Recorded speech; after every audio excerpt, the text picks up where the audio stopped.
¿Ha visto a alguien preocupado en los últimos días? ¿Se ha preocupado usted recientemente? No todos nos preocupamos por lo mismo, pero todos nos preocupamos por algo. Técnicamente se puede decir que no existe una sola persona que no haya sido acosada por la preocupación. No obstante, y creo que es una muy buena noticia, tengo que decir que la preocupación es algo que aprendemos, es decir, que no nacemos preocupados, sino que aprendemos a preocuparnos. Y en ese orden de ideas, si la preocupación es algo que aprendemos, entonces también es algo que podemos desaprender. Es interesante notar lo que la palabra de Dios dice en Filipenses capítulo 4, versículo 6. No se preocupen por nada. En cambio, oren por todo. Díganle a Dios lo que necesitan y denle gracias por todo lo que Él ha hecho. No se preocupen por nada. Parece utópico, parece fantasioso, pero no lo es. La Biblia dice que es posible. Y si la Biblia dice que es posible, entonces es completamente realizable. El problema o la razón por la que muchas personas no han logrado disminuir o eliminar los efectos de la preocupación en su vida es porque no la consideran algo grave. De hecho, un buen número de personas ha convertido la preocupación en algo de su diario vivir, en algo cotidiano.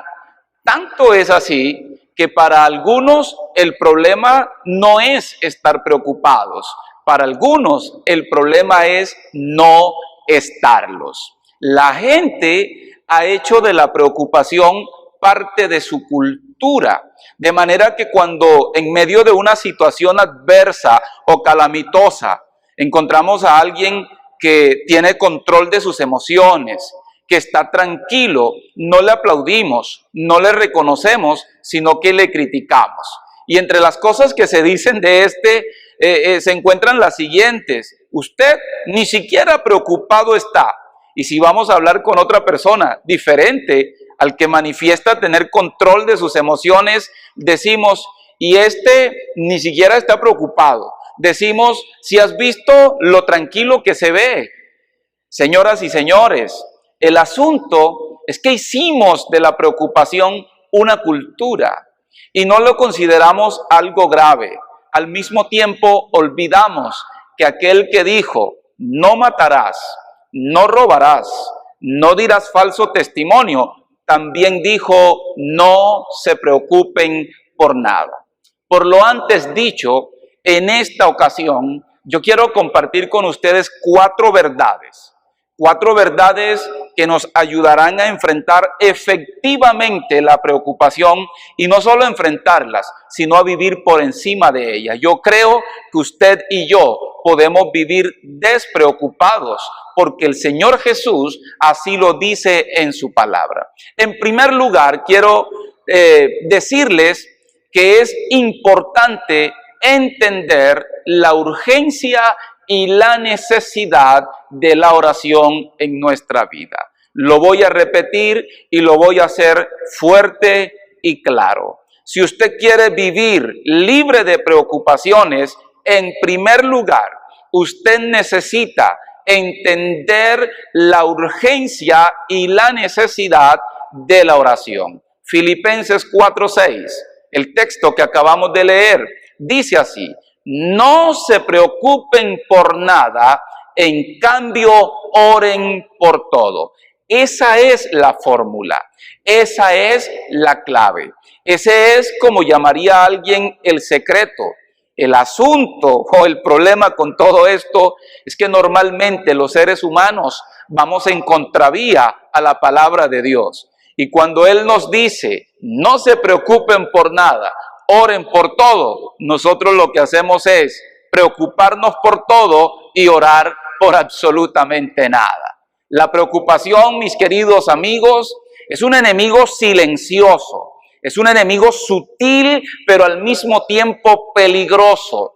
Este busca instalarse en nuestra vida con el objetivo de traer destrucción y provocar muerte, traer muerte.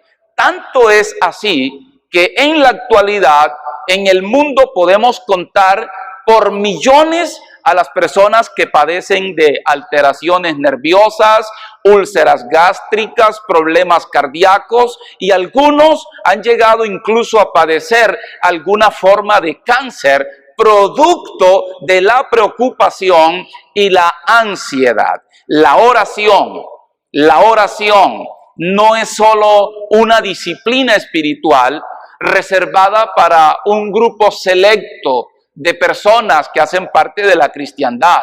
La oración, queridos amigos, es una herramienta, es un recurso divino que está al alcance de todos nosotros. Y me llama muchísimo la atención porque la oración de alguna manera se convierte o tiene un elemento o un componente terapéutico.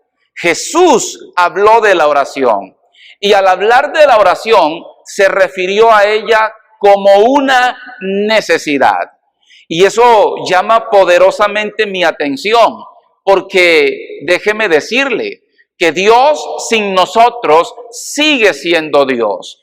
Pero usted y yo, sin Dios, no podemos hacer absolutamente nada.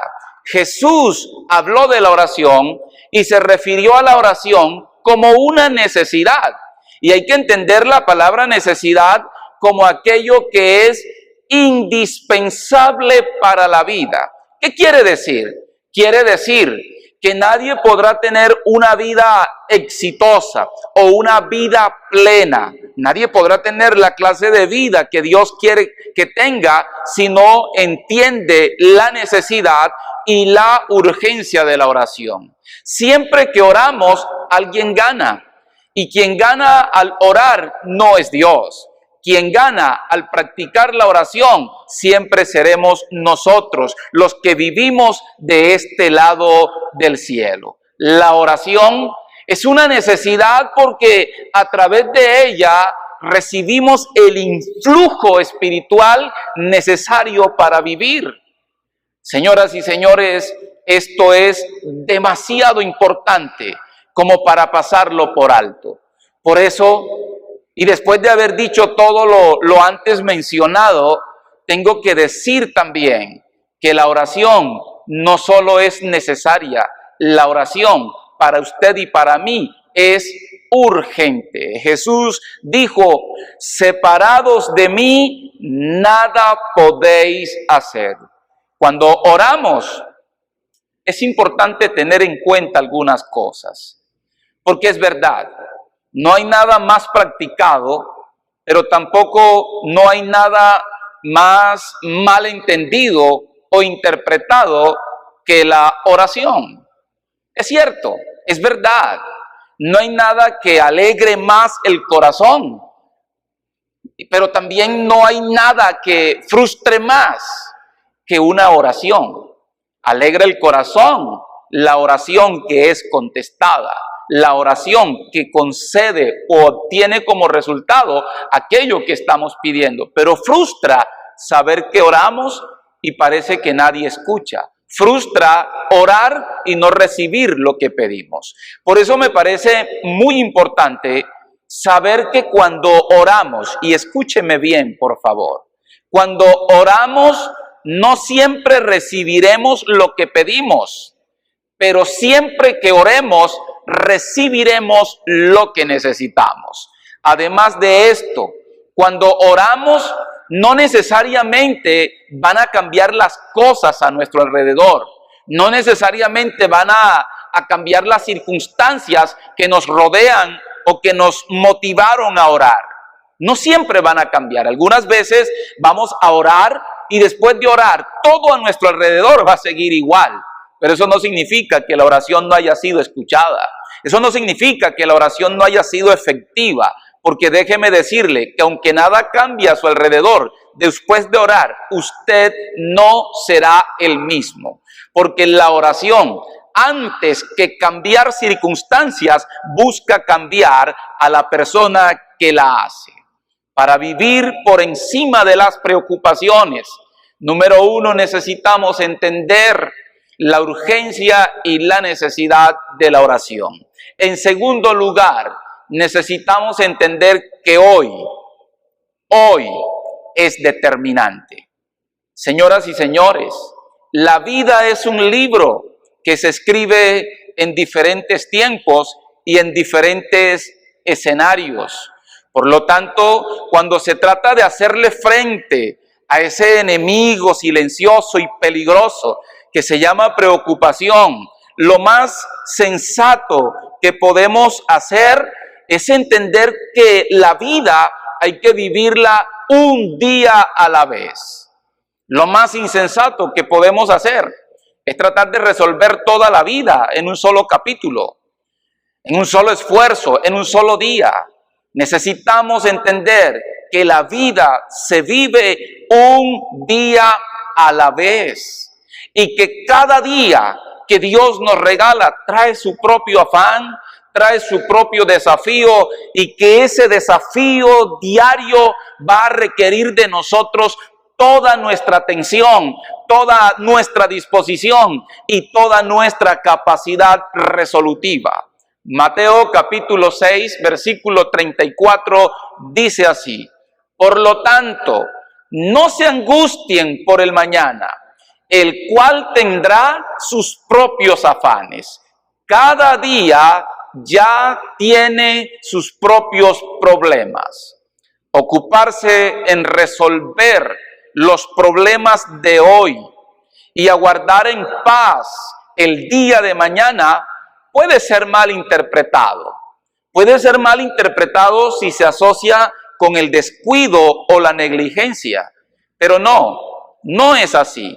Ocuparse de hoy y aguardar en paz el día de mañana no es descuido, no es negligencia. Es todo lo contrario, porque la mejor manera de anticipar y de garantizar un buen mañana es atendiendo las cosas que demandan de nosotros el día de hoy. No hay nada más necio que tratar de resolver los problemas del mañana sin habernos ocupado de los problemas del día de hoy. Es insensato, eso es necio. De hecho, déjeme decirle, los grandes problemas que enfrentamos en el mañana o que enfrentaremos en el mañana no serán más que el resultado de haber descuidado las pequeñas cosas o las cosas que hoy requerían de nosotros. El problema de la preocupación es que nos divide mentalmente, nos divide emocionalmente. No nos deja concentrarnos en lo que tengo que hacer aquí y ahora, sino que me traslada al futuro, a un momento de mi mañana que no estoy seguro que va a ocurrir. Me lleva a dividir mi atención, mis fuerzas y mis energías entre lo que tengo que hacer hoy y lo que puede o pienso que puede llegar a ocurrir el día de mañana. Señoras y señores, alguien definió o alguien dijo de la preocupación que esta no era más que los intereses que pagamos anticipadamente por un crédito que nunca nos hicieron. La preocupación nos lleva al descuido de lo que es importante hoy. Nos saca literalmente del aquí y del ahora. Por eso es muy importante que usted entienda que hoy es determinante. La preocupación, quiero repetirlo una vez más, no nos deja valorar y apreciar el hoy por estar entretenidos y ocupados por un mañana que tal vez nunca ocurra. Nos lleva a centrar nuestra atención en cosas que quizás jamás sucedan, cosas que tal vez solo existen en nuestra imaginación. Y eso, déjeme decirle, no es nada sabio. ¿Por qué? Porque hay 2 días en la vida, hay 2 días del año en el que nadie puede hacer absolutamente nada. Esos 2 días en los que nadie puede hacer absolutamente nada son ayer y mañana. Ayer ya pasó, Mañana no sabemos si habrá. Lo único seguro, lo único cierto es el día de hoy. Por eso digo que hoy es determinante. Uno de los padecimientos más comunes el día de hoy, una de las patologías que más vidas está cobrando alrededor del mundo, es aquella que llamamos o que los trabajadores del sector salud han denominado como estrés. Y el estrés, déjeme decirle, no es otra cosa que el resultado de la sobrecarga de compromisos que nos echamos encima. Razón tenía Jesús cuando dijo, no te preocupes por el mañana, porque basta a cada día su propio afán. En palabras nuestras, hoy lo que Jesús estaría diciendo es esto: no te preocupes. En lugar de preocuparte por el mañana, ocúpate del hoy, porque hoy es determinante. En tercer lugar, necesitamos recordar permanentemente aquello que Dios ha hecho por nosotros en el pasado. El Salmo 103, en sus versículos 1 y 2, nos dicen lo siguiente: bendice, alma mía, a Jehová, y bendiga todo mi ser su santo nombre. Bendice, alma mía, a Jehová, y no olvides ninguno de sus beneficios. Hay dos maneras de ver el pasado. Una manera es enfermiza, y a esa manera enfermiza de ver el pasado habla o abarca de aquello que nos invade y que nos llena la mente y nos llena el corazón solo con malos recuerdos, con experiencias traumáticas, lo que otros nos hicieron o lo que otros dejaron de hacer por nosotros. Una manera enfermiza de ver el pasado es enfocarse únicamente en las tragedias y en los traumas que hemos vivido. Pero la otra manera de ver el pasado es muy saludable, es alentadora, porque ésta se enfoca no en lo malo, sino en todo lo bueno que nos ha ocurrido. Se enfoca en Dios y en sus promesas. El Salmo 103 fue escrito por el rey David. Y me llama muchísimo la atención el Salmo 103, porque en este Salmo David no hace una sola petición a Dios. En este Salmo David no le pide nada a Dios. Todo lo que David hace en el Salmo 103 es agradecer a Dios por los favores, por los beneficios recibidos. El texto dice: bendice, alma mía, a Jehová, y bendiga todo mi ser su santo nombre. El texto sigue diciendo: bendice, alma mía, a Jehová, y no te olvides de ninguno de sus beneficios. Cuando usted escucha o lee cosas como estas, es fácil pensar que David tuvo una vida fácil, que su infancia, que su adolescencia y su juventud fueron ideales. Y pudiéramos llegar a pensar que David tuvo la clase de vida soñada, porque aquí solo enumera beneficios. Si usted sigue leyendo el Salmo 103, va a encontrar que él comienza a hablar de cada beneficio que ha recibido del Señor. Pero déjeme decirle, David no tuvo una infancia fácil.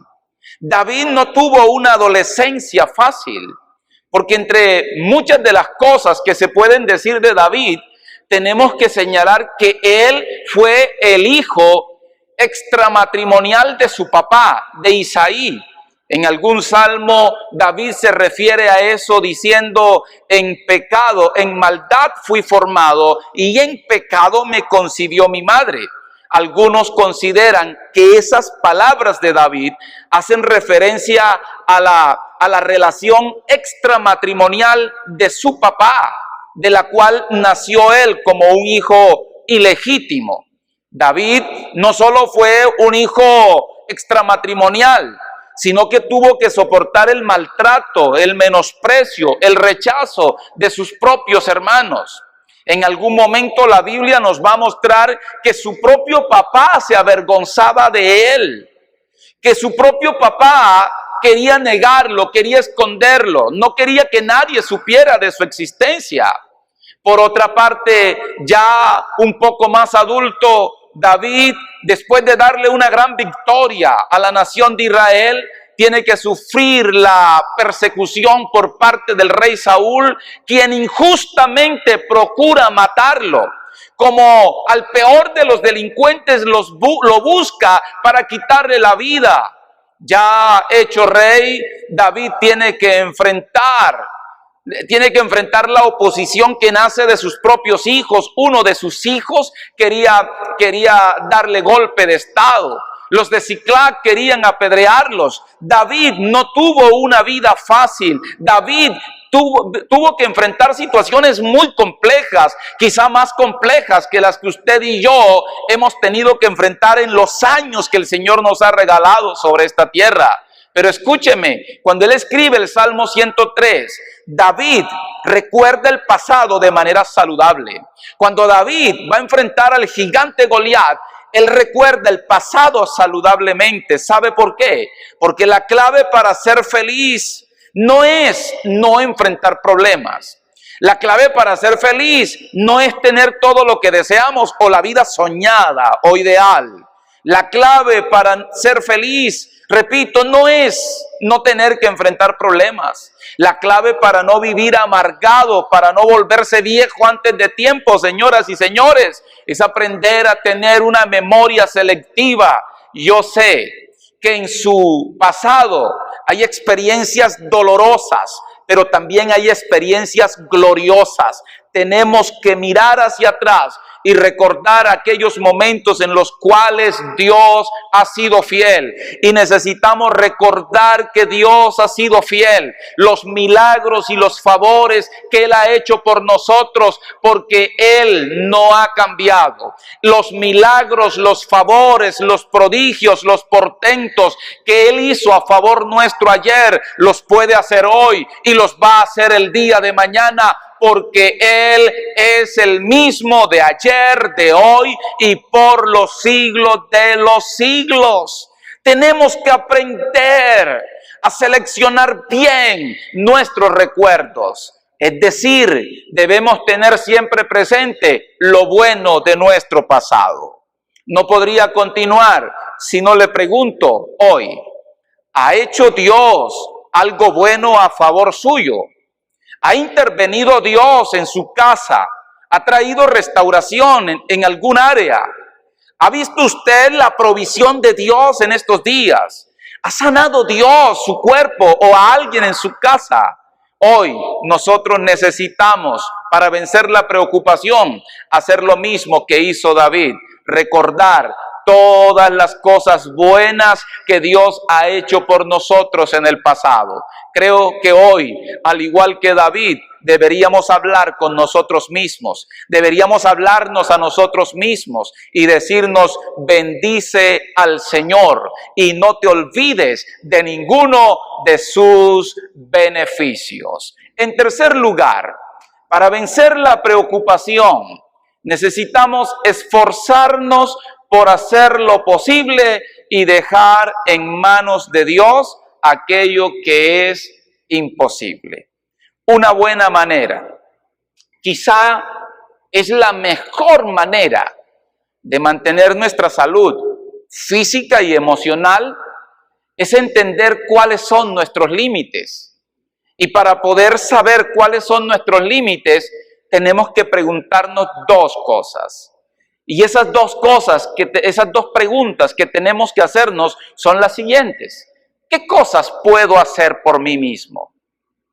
Pero también tengo que preguntarme qué cosas no puedo hacer, aunque emplee toda mi capacidad.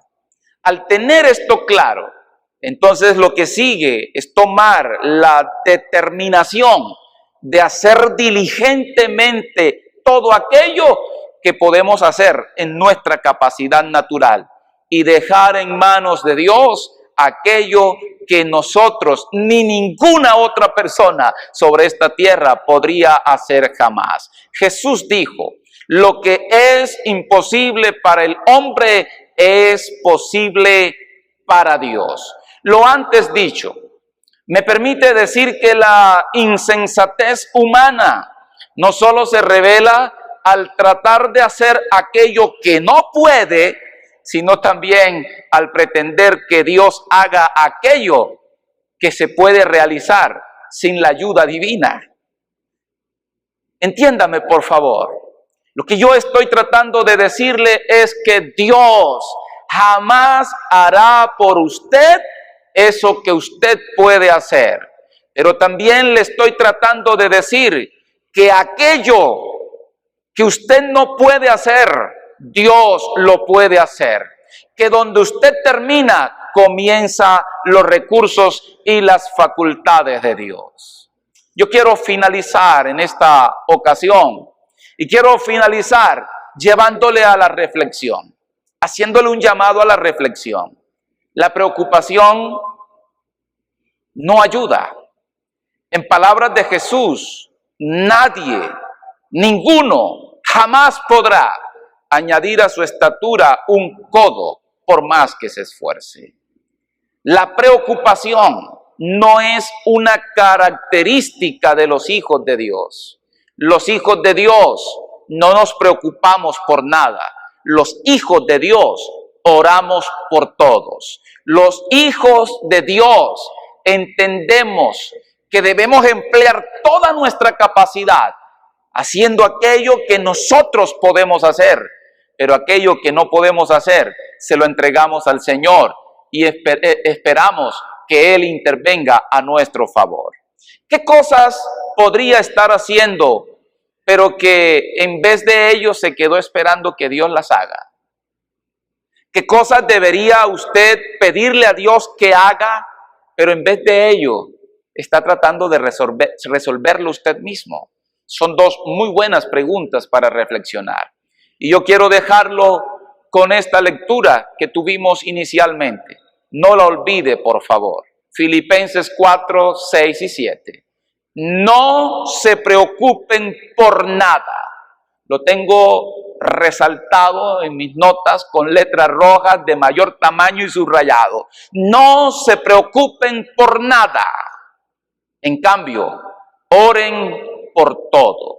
Díganle a Dios lo que necesitan y denle gracias por todo lo que Él ha hecho. Mire cuál va a ser el resultado de esto, de no preocuparnos, de orar por todo, de darle gracias a Dios.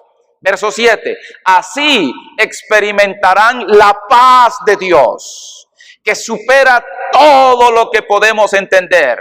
Y la paz de Dios cuidará nuestro corazón y nuestra mente mientras vivamos en Cristo Jesús. Yo no puedo terminar sin hacer una oración por usted. Y en esta ocasión no solo quiero orar por usted, sino que quiero invitarle a que juntos podamos tener un tiempo de oración. Yo sé que usted no está solo frente a ese dispositivo móvil. Yo sé que usted no está solo frente a esa pantalla. Si usted tiene a alguien a su alrededor, estoy casi seguro que la inmensa mayoría, si no todos, la inmensa mayoría, están acompañados de su familia, porque este es un tiempo para estar en casa y para estar en familia. Yo quiero pedirte que te tomes de la mano con esa persona que tienes cerca. Quizá la preocupación ha querido tocar tu corazón. De repente te estás preocupando por lo que va a ocurrir con tu empresa, con tu negocio, con el trabajo, con las finanzas. De repente te angustia y te preocupa pensar el solo hecho de que alguien de tu casa o muy cercano a ti se pueda contagiar con el virus que hoy está azotando a la población mundial. Son muchas las razones por las cuales la gente se preocupa, pero nosotros, los creyentes, los que tenemos la palabra de Dios, tenemos la confianza y la seguridad de que Dios nos va a acompañar, de que Dios nos va a ayudar. Y la Biblia se va a cumplir en nosotros tal y como Él lo ha dicho. Una vez más, yo quiero recordarte que podrán caer 1000 a tu lado, 10,000 a tu diestra, pero a ti y a tu casa no llegará. Por eso tómate de la mano con alguien. Si estás solo, inclina tu rostro, únete conmigo en oración. Tómate de la mano con tu familia, oren juntos. Y esta mañana yo creo que Dios va a abrir su cielo y va a empezar a bendecirnos de una manera extraordinaria. Señor, mis hermanos, mis amigos y yo nos ponemos de acuerdo hoy para orar. Y al orar, lo primero que queremos hacer es agradecerte por lo bueno que tú has sido, por los beneficios que de tu mano hemos recibido. Señor, gracias, porque hemos podido ver cómo sanaste nuestro cuerpo. Hemos podido ver cómo sanaste a ese familiar nuestro. Hemos podido verte a ti supliendo de manera sobrenatural aquello que hace falta en casa. Señor, queremos darte gracias porque hasta el día de hoy en nosotros se ha cumplido aquella palabra que dice que no habrá justo desamparado ni su descendencia que mendigue el pan. Queremos agradecerte porque hasta el día de hoy has guardado nuestra vida, has guardado nuestra familia, pero también queremos presentarte de manera muy especial aquellos asuntos que preocupan a mis hermanos y a mis amigos. Mira cuántos están preocupados por la situación que hoy vive el mundo. Mira cuántos están preocupados porque en lo sucesivo de las semanas han visto disminuir sus recursos. Padre, yo creo que hoy tú puedes una vez más abrir tu cielo, Señor, hacer que tu palabra se vuelva carne dentro de nosotros y que en este tiempo nosotros podamos tener la convicción que había en el corazón de David cuando se preguntaba a sí mismo, ¿de dónde vendrá mi socorro? Pero se respondía diciendo, mi socorro viene del Señor que hizo los cielos y la tierra. Queridos hermanos y queridos amigos, nosotros tenemos a un Dios poderoso, que no es solo el creador de todo lo que existe, sino que también es nuestro Padre. Y Él es un Padre bueno. Él no te dejará y no te desamparará. Confía, vive tranquilo, disfruta el tiempo que Dios te ha dado con tu familia, porque Él sigue estando en control de todo. Les mando a todos un abrazo fuerte y les deseo muchas, pero muchas bendiciones del Señor.